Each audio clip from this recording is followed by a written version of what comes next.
Video link. Miriam Cates. Thank you, Mr. Deputy Speaker. The first duty of any government is to keep people safe. Although recent shocking, we are fortunate to live in a country where citizens are overwhelmingly law-abiding. But as times change, crimes change, and it's important that we continue to update and amend legislation to make sure that our constituents not only are safe, but that they feel safe too. Any new criminal legislation should do 4 important things. It should discourage crime, improve detection and prosecution, make punishments effective, and reduce the chances of reoffending. So I welcome this police crime sentencing and courts bill, as I believe it will strengthen the law in all these areas.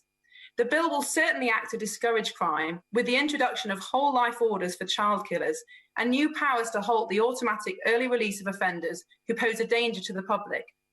Potential offenders can be in no doubt that this government is committed to making sure that serious crimes will be met with serious sentences.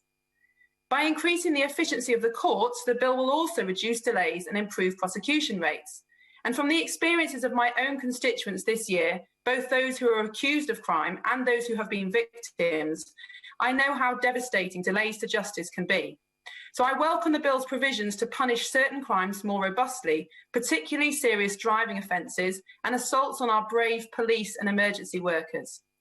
I also believe that this bill will be effective in reducing the chances of reoffending, with more community orders, making sure that offenders don't lose jobs and family relationships as a result of their punishments, and therefore making it more likely that they can rebuild their lives without resorting to further criminal behaviour.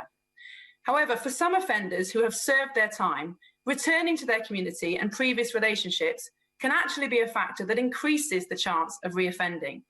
For these people, escaping this context and getting a fresh start can offer them the best chance of building a crime-free life.